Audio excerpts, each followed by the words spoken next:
This is the story of Beverly Jarosz. Cleveland, Ohio. The trail went cold less than 2 days after the murder. "We're no nearer a solution now than we were when the body was found," a detective said then. "For all I know, we're farther away from one." A public appeal brought tips by the thousands by phone, by mail, and in person. All of them, a reporter wrote, led police down paths paved with hope that turn into labyrinths of frustration.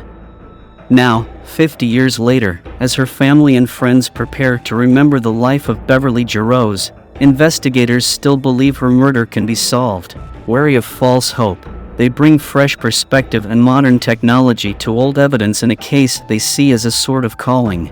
"Absolutely, there's a possibility it can be solved," said veteran Assistant Cuyahoga County Prosecutor Paul Miles, who has been working with the office's cold case unit in Garfield Heights Police. "We are taking steps to make that end possible. We haven't stopped." Beverly would be 66 if she had lived, the person who will be remembered in a private anniversary mass at St. Therese on Sunday. The church from which she was buried is locked in time at 16. She was a popular, attractive junior at Marymount High School, a Catholic girls' school now co-ed Trinity High in Garfield Heights. She wrote poetry, liked classical music and jazz, frequented the Cleveland Museum of Art, talked about becoming a teacher, and volunteered as a typist in the office at Marymount Hospital. Her murder, still difficult to discuss for those close to her, made front-page news for months. It happened in the middle of a bright and snowless day, in the snug bedroom of a post-war bungalow, on a residential suburban street matching countless others around greater Cleveland. Not a random crime of opportunity, it was an act of rage so specifically planned and targeted that the author and filmmaker pursuing the case call it an assassination, an act of evil.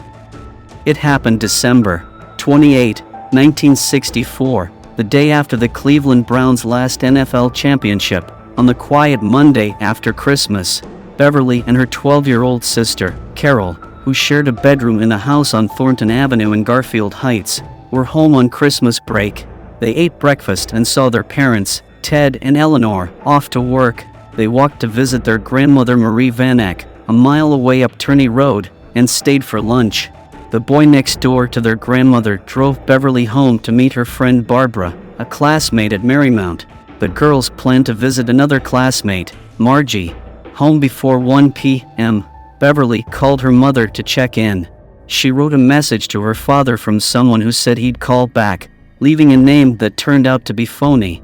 Grandma Vanek called, and Beverly said she had to go. She was expecting Barb and had to change. Barbara arrived about 1:25. She found the side door open, but the storm door locked. She rang the bell and knocked, heard a radio playing loudly, and then a loud thump upstairs, like furniture being moved. She went to the front door, rang the bell, knocked, and waited a few minutes. Puzzled, wondering if she was being stood up or teased, she headed home. Margie called her there, asking where she and Beverly were. Then Margie called Grandma Vanek, who called Ted Jarosz at work. He raced home about 4 p.m. Hearing the radio blaring from the driveway, he dashed into the house and up the stairs. The police arrived next, and a priest. The knowledge of what they found followed Paul Miles on his first visit to the house, almost half a century later. "I've been to Auschwitz. That was always my gauge of the spookiest place in the world," he said. "At Auschwitz you just get this feeling of evil. I got to the side door of the house, and you just felt evil. You knew something happened there. I've been to thousands of crime scenes.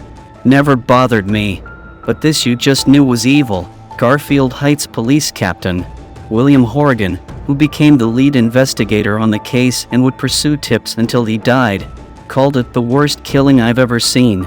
To Cuyahoga County Coroner Samuel Gerber, who had worked on Cleveland's grisly torso murders in the 1930s, it was as vicious a crime as I have seen in my 29 years as coroner. Beverly, apparently surprised while changing clothes, had been strangled with a rope and stabbed 42 times.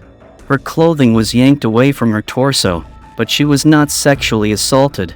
Gerber ruled strangulation as the cause of death, but said the knife wounds would have been enough to kill her. "The person came with 2 weapons, said documentary filmmaker Mark Wade Stone. "Unless you're planning, I don't know why you'd have 2. Somebody was stalking her, Miles said.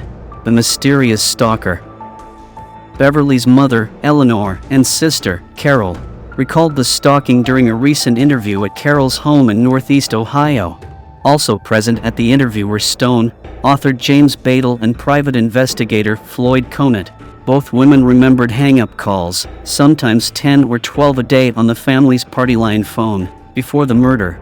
They remembered the anonymous gift of a bracelet and ring left on the back porch to Bev.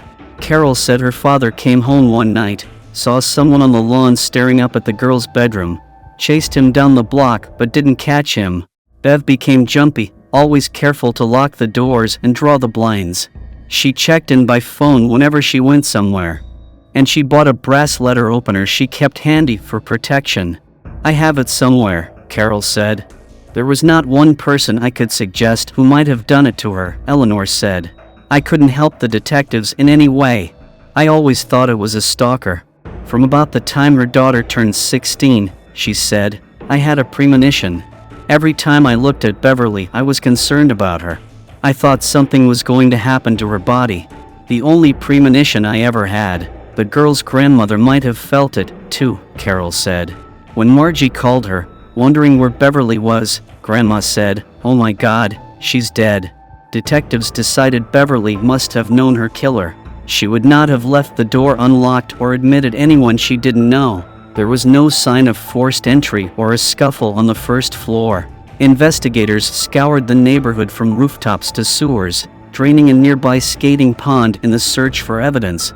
More than a dozen people were interviewed almost immediately in an investigation that initially focused on friends and acquaintances. By the second day, more than 130 people had been interviewed. Then the net widened. The Cleveland Press offered a $5,000 reward that it soon raised to $10,000, at a time when the average annual household income was $6,000. Every woman who was pissed off at her husband, boyfriend, whatever they called, Miles said.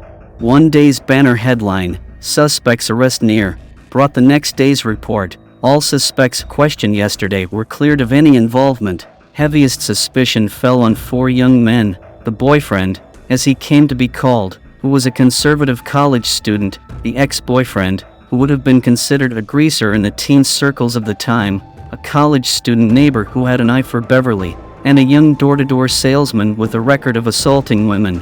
Because none was ever charged, they are not named here. One alternately confessed and denied involvement. Police discounted the confession. All were fingerprinted and given lie detector tests. All had alibis. Horrigan, the lead investigator, focused on one. In 1989, 25 years later, he said, I had who I was convinced was the killer the second day after the murder, but I couldn't get enough evidence to prosecute him.